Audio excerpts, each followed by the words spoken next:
If you're not willing to go in there and face yourself, you're not gonna find anything. You're gonna live right here on surface, man, right here on surface. So if there is an ending to this world and there is somewhere to go and there's a judgment, you're gonna get there and you might see a chart. And that chart may tell you who the fuck you should have been.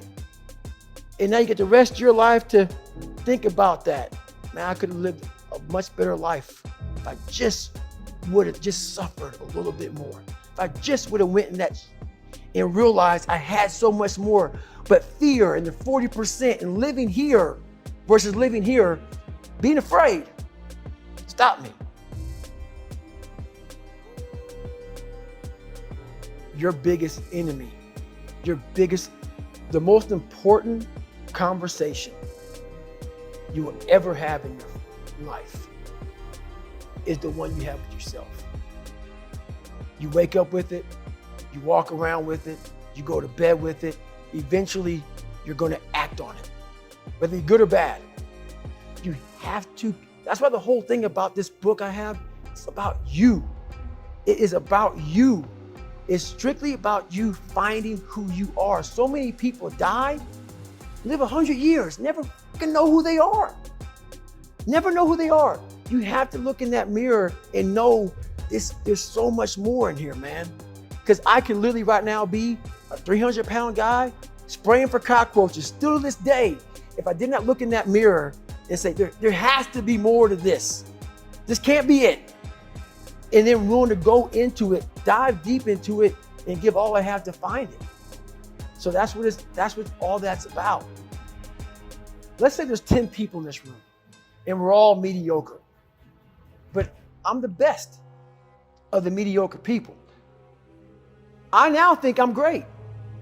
I'm great. We surround ourselves around people that make us feel great. They tell us what we want to hear. The second we put ourselves amongst the uncommon people, we don't like that feeling, that challenging feeling of that person who's waking up at 3:30 in the morning and say, hey, push yourself, we're going for a run. We don't like that challenge. We like that person who says, hey, you know what, man, I don't feel good today, man. And they say, oh, it's okay, brother. Take a day off, man, we'll get a pizza and watch the game. We like that. We love that feeling. Why? Because you understand, man, we're good, bro. We don't want that motherfuckers like this. Hey, man, no, bro. Get your fucking shit on, man. Stop being a punk. We don't want that in our lives. We don't want that person who's constantly challenging our weaknesses. We want that person who's constantly, making us feel nice and good and secure in ours. That's the mediocrity of life. We want to be the best amongst the average people. People wonder, how do you stay hungry all the time? Because after I accomplish something, I don't sit back like a lot of guys who graduate buds, graduate this, graduate that. They get comfortable. They wonder why I'm getting weak, man. I don't know, I lost my edge.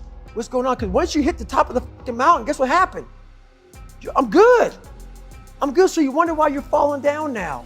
Because once you reach the top of the mountain, you gotta build another one. That's mediocrity. There's a lot of people in mediocrity who have a nice resume, but they're one-timers, man.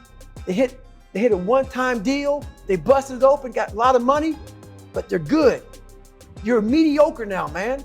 What are you fucking doing today, tomorrow, the next fucking day? That's why I don't listen to theorists. I don't listen to all that bullshit. I listen to a motherfucker who's like this, man. What's wrong, man? I'm tired, dude. Why are you tired? Because tomorrow, I gotta do the fucking shit again, man. Whatever it is that made me fucking nauseous and sick to my stomach, it made me hurt. There's no ending. And that's the person I listen to. That's the person who's gained knowledge. You gain knowledge through suffering. And on the other end of suffering is a world that very few have ever seen. It's a beautiful world because that's where you find yourself. You don't find yourself in over here. You find yourself on the other end. Like the 100-mile race I was on, I ran it for 24 hours. I found myself on the other end of that race. That 19 hours, I found, wow, there's a whole nother world out here that I've never even saw. But the world's in your mind. And that's what all that mediocrity is about. The mind has the tactical advantage over you.